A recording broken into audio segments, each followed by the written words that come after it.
मित्रों, अक्सर सुनने में आता है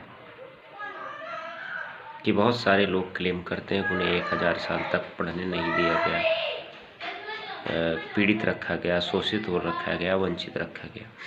भैया 72 साल 75 साल से पढ़ने की पूरी आज़ादी मिली है, कोई कमी नहीं है आज़ादी में। ठीक है, भरपूर आज़ादी मिली है, लेकिन अंतरिक्ष में कई लोग यात्रा करने गए, जरा इसको बता दो। परमाणु ऊर्जा विभाग में जो पीड़ित, शोषित, वंचित लोग कहते हो, तुम्हारे समाज से कितने लोग वहाँ वैज्ञानिक बने हैं? इसरो में कितने हैं तुम्हारे वैज्ञानिक, जरा इसको बताओ। DRDO में कितने हैं? और जब पढ़ने की छूट मिली है तो अमेरिका की नासा में कितने हैं तुम्हारे समाज से, ये भी बताओ। दुनिया की अन्य रिसर्च संस्थानों में कितने लोग हैं, ये भी बताओ। और स्वतंत्र पेशे में जैसे पत्रकारिता है, वकालत है, अध्ययन करने के बाद चिकित्सा भी एक स्वतंत्र पेशा हो जाता है। नामचीन चिकित्सक हो गए, साहित्यकार हो गए, कवि हो गए, इन सब फील्डों में पढ़ने का अब तो अवसर मिल गया है, तो यहाँ भी प्रदर्शन आपके अच्छे होने चाहिए। क्यों नहीं आपके प्रदर्शन अच्छे हो रहे हैं? अब क्यों नहीं हो रहे हैं? पिछले 70 सालों में उसके तो रिजल्ट अब आ जाने चाहिए थे, क्योंकि एक लड़का जो 5 साल का है वो विद्यालय जाता है, 25 साल का होते होते वो स्कूलिंग कंप्लीट कर लेता है। हम मान ले रहे हैं कि 10 सालों तो कम से कम 2 पीढ़ी 3 पीढ़ी तो पढ़ाई पूरी हो गई, लेकिन रिजल्ट आपके अच्छे क्यों नहीं आ रहे?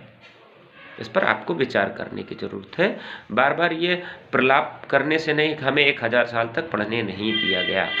सच तो ये है कि जो एक हमेशा पढ़ते आ रहे थे, अपने देश में जो शिक्षा प्रणाली थी उसे गुरुकुल शिक्षा प्रणाली कहा जाता है, और उसमें जो पहले पढ़ाया जाता था और जो आज पढ़ाया जा रहा है वो सिलेबस एक ही है। पहले पढ़ने वाले लोग और आज भी पढ़ने वाले लोग एक हैं, क्योंकि आपके देश में जो शिक्षा प्रणाली थी उसे गुरुकुल शिक्षा प्रणाली, और उसमें वेद, उपनिषद और क्या कहते हैं, भारतीय चिंतन, दर्शन, इन चीज़ों को पढ़ाया जाता था, जिससे पढ़कर व्यक्ति का सर्वांगीण विकास होता था। और जो जिसे आज आप पढ़ रहे हो, लॉर्ड मैकाले की ड्राफ्टिंग आधुनिक चिकित्सा प्रणाली है, जिसका अध्ययन करने के बाद बंदा, यह गारंटी नहीं है कि एक अच्छे व्यक्तित्व वाला ही व्यक्ति बनेगा। आप आधुनिक शिक्षा प्रणाली के दुष्परिणाम देख लीजिए। भैया डॉक्टर हैं, इंजीनियर हैं, IITN हैं, हाई कोर्ट के जज हैं, IAS हैं, IPS हैं, लेकिन उनका चरित्र कैसा है?